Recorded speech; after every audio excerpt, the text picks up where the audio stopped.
Le Cholismo n'est pas mort. Le hold-up de fou furieux. Quelle fin de match. Vraiment, c'était incroyable. Salut à tous, on se retrouve pour le débrief du match entre le FC Barcelone et l'Atlético de Madrid. Victoire de l'Atlético de Madrid, 2 buts à 1. Deux buts qui ont été inscrits par De Paul à la 60e minute de jeu et Sorloth à la 90 et 6 minutes de temps additionnel de cette deuxième mi-temps. Pour le FC Barcelone, c'est Pedri qui a marqué ce premier but. Merci aux personnes qui étaient présentes avec moi en live pour suivre ce match. N'hésitez pas à liker et à vous abonner si vous êtes nouveau. On est parti pour les statistiques de cette rencontre qui sont à l'avantage de FC Barcelone. 19 tirs, 7 tirs cadrés, un but seulement. Pour cette équipe de l'Atlético de Madrid, c'est 5 tirs, 4 tirs cadrés, 2 buts. Ils ont été vraiment efficaces. 63% de possession de balle pour le Barça, 37 pour l'Atlético de Madrid, 647 passes pour le Barça, 392 pour l'Atlético de Madrid, précision de passe à 89% pour le Barça, 77 pour l'Atlético de Madrid, 11 fautes barcelonaises, 8 pour les Madrilènes, 3 cartons jaunes malgré tout obtenus par cette équipe madrilène. Il y a eu 2 hors-jeu pour le Barça, 4 pour l'Atlético de Madrid, 11 corners malgré tout pour le Barça et 3 pour l'Atlético de Madrid. Et là on est parti en image pour les 3 buts du match. Pour cette équipe du Barça, on avait Iñaki Pena, Koundé, Koubarsi, Nico Martinez, Balde. Au milieu de terrain, on avait Casado, Pedri. En attaque, on avait Gavi. Bon, Gavi c'était plutôt aux côtés de Casado et Pedri en 10. À droite, Rafinha. À gauche, Fermin Lopez. Et en numéro 9, on avait Robert Lewandowski. Pour cette équipe de l'Atlético de Madrid, c'était Oblak, Marcos Llorente, Jiménez, l'anglais, Javi Galán. On avait De Paul et Barrios, ce double pivot. Gallagher en piston gauche. À droite, on avait Simeone, le fils de Diego Simeone. Et en attaque, on avait Julián Alvarez et Antoine Griezmann. Et c'est cette équipe du FC Barcelone, grâce à Pedri, il va toucher le ballon, il va s'infiltrer entre plusieurs joueurs de l'Atlético de Madrid, et ensuite il va réussir à faire cette passe pour Gavi. Gavi, voilà, il y a de la réussite dans son geste, talonnade. Ensuite, cette passe retrouve Pedri dans cette surface de réparation. Pedri fait un tir et surprend le portier de l'Atlético de Madrid au Black et permet au Barça de mener au score. On voit que Fermi Lopez fait un bisou à Pedri sur sa tête. Et ici, en deuxième mi-temps, on va voir qu'il y aura une accélération de la part de cette équipe de l'Atlético de Madrid. Et clairement, le joueur que vous voyez en rouge, c'est Casado. Il y a un centre et lui, il fait une talonnade et il rend ce ballon à cette équipe de l'Atlético de Madrid. Ça permet à De Paul, tout seul, en dehors de la surface de réparation, aucun joueur du Barça qui le marque, de tirer, de marquer tout simplement un magnifique but qui surprend Iñaki Pena qui devait faire largement mieux et qui permet à l'Atlético de Madrid de revenir dans cette rencontre. Ça fait un partout. Forcément, cette équipe est unie, même les remplaçants, et ce n'est pas terminé puisque cette équipe du Barça va vouloir gagner à tout prix et forcément beaucoup de joueurs du Barça étaient montés trop haut.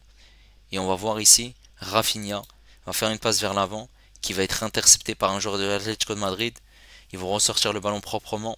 Et comme vous le voyez sur le côté droit, on va voir un appel de De Paul qui part rapidement vers l'avant. De Paul est servi. De Paul va temporiser. Et sur cette image-là, vous voyez clairement que ces joueurs de l'Atlético de Madrid vont essayer d'éviter le piège du hors-jeu. Donc ils font très attention, que ce soit Sorloth, que ce soit Molina. Donc ils sont à l'arrêt, ils essaient de trouver une solution. Molina qui est lancé dans la profondeur, il est servi. Il y a ce centre de Molina direct, c'était ce qu'il fallait faire pour Sorloth. Sorloth sans contrôle, la frappe et le but qui permet à l'Atlético de Madrid de gagner cette rencontre dans les dernières secondes de ce match. Et l'Atlético de Madrid est désormais le nouveau leader de cette Liga. Alors en première mi-temps, on a vu une domination de la part du FC Barcelone qui s'est créée de multiples occasions. Il y avait une domination concrète de la part du Barça. Cette équipe de l'Atlético de Madrid qui n'a eu aucun tir en première mi-temps. Ils étaient vraiment absents. On a vu une équipe du Barça qui a réussi à ouvrir le score, mais qui n'a pas réussi à marquer d'autres buts dans cette première mi-temps où ils avaient une domination et ils avaient beaucoup d'occasions. Donc, beaucoup d'occasions manquées, beaucoup d'occasions gâchées qu'ils auraient dû concrétiser en première mi-temps clairement, puisque ce score de 1-0 à la mi-temps, c'est insuffisant. Ensuite, en deuxième mi-temps, voilà, on s'est dit que cette équipe du Barça va essayer de marquer ce deuxième but. Ils ont insisté, voilà, des frappes en dehors de la surface de réparation, des centres, des occasions loupées, notamment Robert Lewandowski, des corners. Mais on avait une équipe de l'Atlético de Madrid qui était solide sur ses reins. Clairement, ils étaient costauds. Et Diego Simeone a été très intelligent, il a fait des changements pertinents en faisant rentrer Witsel à la place de Jiménez. Bon, Jiménez a été blessé. On a eu l'entrée de Lenormand à la place de Llorente. On a eu l'entrée aussi de Coquet à la place de Gallagher. Voilà, on a cette erreur de Casado qui permet à De Paul, tout seul, en dehors de la surface de réparation, de marquer un magnifique but. Il n'y a rien à dire clairement. Et cette équipe du Barça a continué, a dominé, a pressé, a essayé de marquer ce deuxième but. Et ensuite, en fin de rencontre, il y a cette passe de Rafinha qui est interceptée rapidement par un joueur d'Atlético de Madrid. Cette équipe part directement en transition rapide en contre. Forcément, c'est plus rapide puisque le bloc du Barça était monté très haut et ça va aller vite. En deux-trois touches de balle, ils arrivent à se projeter rapidement. Et à l'arrivée, Sorloth, qui était rentré en jeu à la place de Griezmann, arrive à marquer ce but. Vainqueur pour l'Atlético de Madrid, qui est désormais le nouveau leader de cette Liga. Voilà, il y avait une équipe qui proposait du beau jeu. Il y avait une domination de la part du Barça, clairement, dans le jeu. Mais on a vu en face une équipe qui était efficace, qui n'a pas eu besoin de beaucoup d'occasions. Ils ont cadré 4 tirs et ils ont tiré 5 fois. Alors que le Barça, ils en ont cadré 7 pour 19 tirs et à l'arrivée, un seul but. Un seul, c'est suffisant. Eh ben non, c'est pas suffisant. Parce que tu perds. Pourtant, t'as dominé. Et ça nous fait rappeler un match à l'épisode 2 entre le PSG et l'Atlético de Madrid. Le PSG domine la rencontre. Et en fin de match, c'est qui met ce but? Eh ben c'est Correa. Correa qui met ce but et qui permet à l'Atlético de Madrid de gagner cette rencontre. C'est voilà un match qui est vraiment similaire, hein. Clairement, on a une équipe dominatrice et une équipe qui est seulement efficace. Clairement, bravo hein, à cette équipe de l'Atlético de Madrid. Maintenant, ils avaient un bloc très intéressant, ils défendaient proprement. Voilà, que ça soit De Paul qui a été au four et au moulin, qui récupérait des ballons, il taclait, il a réussi à marquer ce but magnifique. Sorloth qui fait une entrée efficace, clairement, hein. Voilà, lorsqu'il rentre en jeu ces derniers temps, il arrive à marquer, pertinent, bravo à lui. Voilà, ils ont été solides, hein. Molina, passeur décisif, qui était rentré en jeu pour Sorloth. Il n'y a rien à dire, hein. Ils ont réussi à profiter des largesses défensives, des erreurs techniques. Voilà, t'as cette erreur de Casado sur le premier but, t'as Rafinha qui rate sa passe et ça part très vite en contre. Voilà, bravo à eux. Maintenant, on va parler de la prestation de cette équipe du FC Barcelone et on va commencer par Iñaki Peña. Juste, c'est quand que Hansi Flick va tester Chesney? Parce que Iñaki Peña, il est battu sur les deux buts. Sur le premier, il fait rien du tout. Il s'allonge. Et sur le deuxième, une nouvelle fois, rien du tout. Il a été voilà, très moyen. Ça n'a pas été top de sa part. Certes, il n'y a pas eu beaucoup de tirs de la part de l'Atlético de Madrid, mais il n'a pas fait le taf qu'il fallait et ce qu'on attendait d'un gardien de but. Koundé sur le côté droit, je l'ai trouvé pertinent, que ça soit défensif ou offensif. Il n'a pas vraiment été mis en difficulté hein, par cette équipe de l'Atlético de Madrid. Voilà. Il a beaucoup apporté offensivement sur son couloir, avec notamment les automatismes qu'il a avec Rafinha. Voilà, je l'ai trouvé plutôt pertinent et défensivement, il n'a pas été mis en danger par cette équipe madrilène. Cette charnière centrale Koubarsi Martinez a été plutôt intéressante, solide sur les appuis, défensif. Voilà. Au niveau aussi du positionnement, de l'alignement, ça a été plutôt pertinent. Ils ne sont pas fait prendre de vitesse. Ça a été intéressant. Sur le côté gauche, Baldé. Baldé, je l'ai trouvé très moyen. Très moyen parce qu'il a multiplié pas mal de courses à haute intensité pour essayer d'apporter.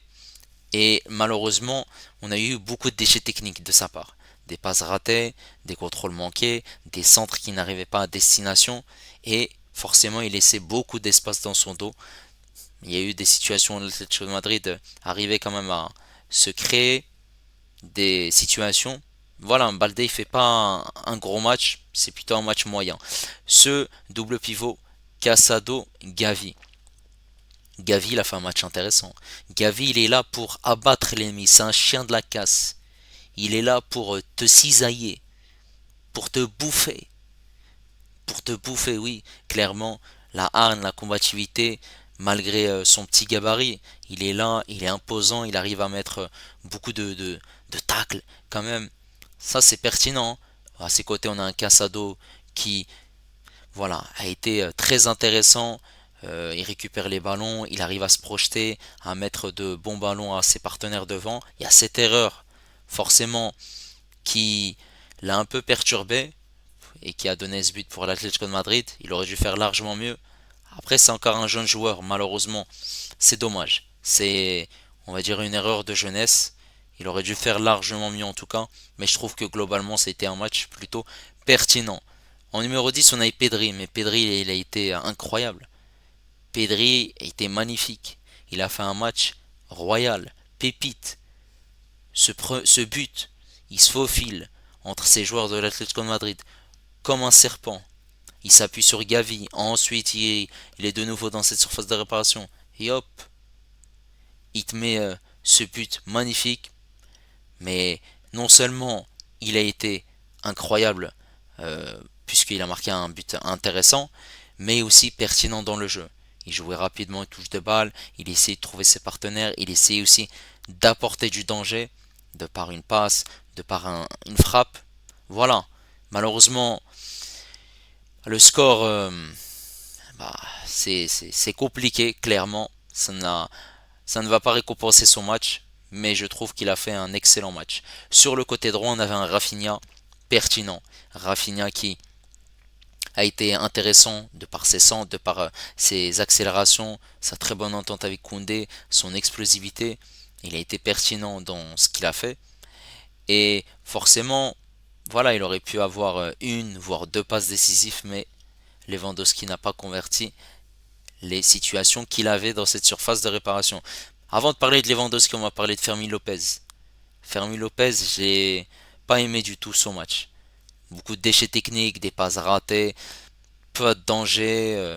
Il n'a pas vraiment apporté offensivement. Défensivement, c'était compliqué. Voilà, il est passé à côté de la plaque, hein. C'était médiocre de sa part. C'est compliqué, très compliqué même.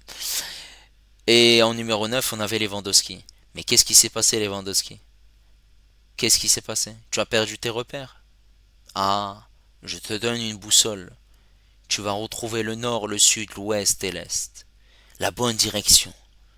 Pour retrouver le cap et revenir. Parce que là, ça ne va pas du tout.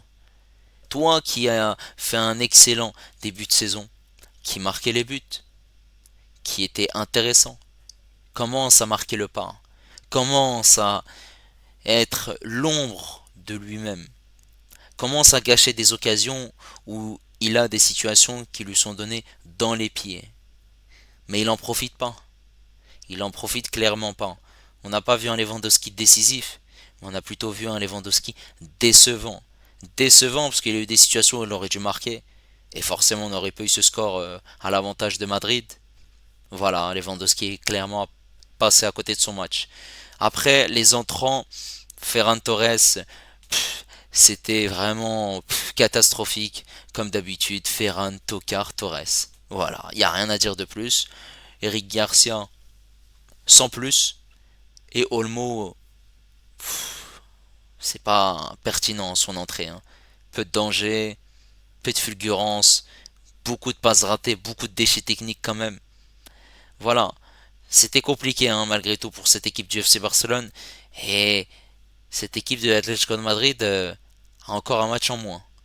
Et cette équipe du FC Barcelone, bah, elle peut passer troisième, hein, puisque le Real Madrid a 2 matchs en retard, contre Séville et contre Valence.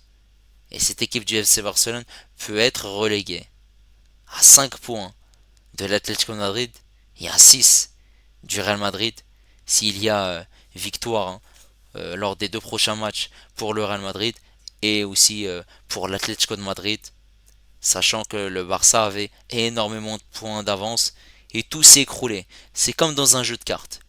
Chut, tout s'écroule et hop, faut revenir à la réalité. N'hésitez pas à me dire ce que vous avez pensé de cette rencontre. N'hésitez pas également à liker et à vous abonner si vous êtes nouveau. Et moi je vous dis à la prochaine. Ciao les amis.